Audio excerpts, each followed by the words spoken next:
హాయిగా చదువుకోవాల్సిన వయసులో అక్రమ మార్గాన్ని ఎంచుకున్నారు ఆ యువకులు. ఉన్నత స్థాయికి ఎదిగి కన్నోళ్లకు మంచి పేరు తేవాల్సింది పోయి వారు తలదించుకునే పని చేశారు. జల్సాలకు అలవాటు పడి ఈజీ మనీ కోసం ఆ యువకులు ఎంచుకున్న మార్గమేంటి? వారు ఆ మార్గాన్ని ఎంచుకోవడం వెనక ఎవరి హస్తమైన ఉందా? వారు చేస్తున్న ఆ నీచపు పనికి సహకరిస్తున్నది ఎవరు?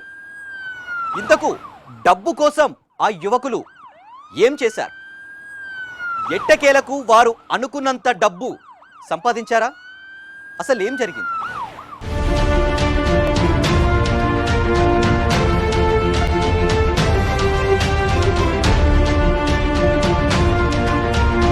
అది నల్గొండ జిల్లా కేతేపల్లి మండలంలోని భీమవరం.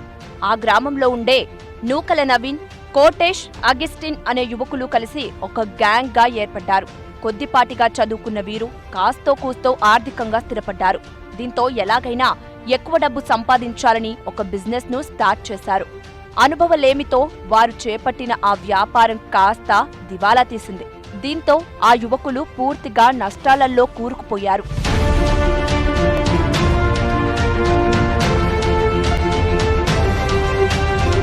డబ్బు సంపాదించకపోగా నష్టాల పాలయ్యామనే బాధతో తమలో తామే మదనపడ్డారు ఆ యువకులు.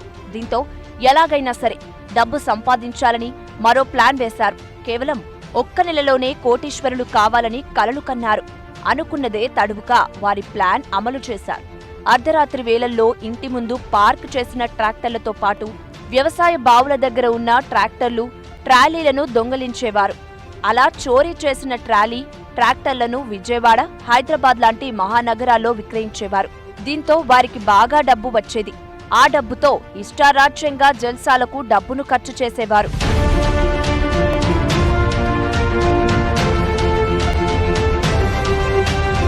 కాగా జిల్లాల్లోని తుంగతుర్తి, చెరుకుపల్లి, రావులపెంట, ఐలాపురం, ఆబంకపురం గ్రామాల్లో ట్రాక్టర్, ట్రాలీలు చోరీకి గురైనట్లు వివిధ పోలీస్ స్టేషన్లలో బాధితుల నుంచి ఫిర్యాదులు అందాయి. బాధితుల ఫిర్యాదు మేరకు నిందితులపై నిఘా పెట్టారు పోలీసులు. ఈ క్రమంలోనే మాడుగులపల్లి శివారులోని టోల్గేట్ దగ్గర వాహనాలు తనిఖీలు చేస్తుండగా సరైన పత్రాలు లేని ట్రాలీ ఒకటి పట్టుబడింది. ఆ ట్రాక్టర్ ఇంజన్ కు ట్రాలీ పేపర్స్ మ్యాచ్ కాకపోవడంతో అనుమానం వచ్చిన పోలీసులు యువకులను గట్టిగా నిలదీశారు. దీంతో వారి నుంచి పొంతలలేని సమాధానాలు వచ్చాయి. చివరకు పోలీసుల అనుమానమే నిజమైంది. Madugulapalli checkpost rural CI Ramesh Babu, అదేవిధంగా మాడుగులపల్లి ఎస్ఐ నాగరాజు మరియు శ్రీనివాసరెడ్డి, తర్వాత అఫ్జల్ హెడ్ కానిస్టేబుల్స్ వీళ్ళతోటి వెహికల్ చెకింగ్ జరుగుతున్నటువంటి సందర్భంలో ముందుగా ఒక బైక్ రావడం జరిగింది. బైక్ వెనుక ఒక ట్రాక్టర్, ఆ ట్రాక్టర్ మీద ఇద్దరు వ్యక్తులు ఉండడం జరిగింది. అయితే ముందు బైక్ వస్తున్నటువంటి వ్యక్తి దగ్గర కాగితాలు లేవు, అదేవిధంగా ట్రాక్టర్ మీద ఉన్నటువంటి కాగితాలు కూడా లేకపోవడంతో వాళ్ళని అనుమానించి వాళ్ళని ప్రశ్నించడంతో వాళ్ళు పంచుల సమక్షంలో ఏమని ఒప్పుకోవడం. వాళ్ళ పేర్లు నూకల నవీన్, అదేవిధంగా నూకల కోటేష్, ఇద్దరు కూడా అన్నదమ్ములే. తర్వాత వీళ్ళ ఫ్రెండ్ గడ్డం అగస్టిన్. మొదటి ఇద్దరిది ధర్మాన విలేజ్ కేతపల్లి మండలం, రెండొక వ్యక్తిది పెద్దదేవులపల్లి. పట్టుబడ్డ ఆ ముగ్గురు యువకులను తమదైన స్టైల్లో విచారించారు పోలీసులు. ఇక చేసేదేం లేదని తెలుసుకున్న నిందితులు వారు చేసిన నేరాలను ఒప్పుకున్నారు. వారి నుంచి 4 ట్రాక్టర్ ట్రాలీలు, ఒక బైక్, 3 సెల్ ఫోన్లను స్వాధీనం చేసుకున్నారు. నిందితులపై పలు సెక్షన్ల కింద కేసు నమోదు చేసి రిమాండ్కు తరలించారు. గత 6 నెలల నుంచి కూడా ఈ చుట్టుపక్కల గ్రామాల్లో రైతులు ఫీల్డ్లో వదిలిపెట్టినటువంటి ట్రాక్టర్ ట్రాలీలని, తర్వాత వీళ్ళకు ఉన్నటువంటి ట్రాక్టర్ తోటి ఉక్కు బిగించి ఆ ట్రాలీలను తీసుకుపోయి దాచిపెట్టి రంగు వేసి అమ్ముకుందాం ఉన్నటువంటి పరిస్థితుల్లో వీళ్ళు పథకం రచించడం జరిగింది.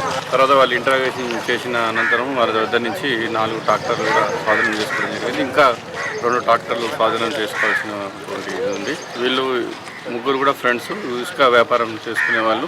ఈ చెడు అలవాట్లకు బానిసలే. ఆ అలవాట్లు తీర్చుకోవడానికి అధిక సంపాదన, అధిక ధనం అవసరమై ఈ విధంగా వాళ్ళు దొంగతనం చేసినట్లుగా మా విచారణ తేలింది. మనిషికి ఉన్న అత్యాశ ఎలాంటి చెడు పనులు చేయడానికైనా ప్రేరేపిస్తుంది. డబ్బు సంపాదనకు ఎన్నో ఉపాధి మార్గాలు ఉన్నాయి. వాటన్నిటినీ కాదని అక్రమ మార్గాలను ఎంచుకున్న వారు ఎవరైనా సరే చట్టం ముందు తల వంచాల్సిందే.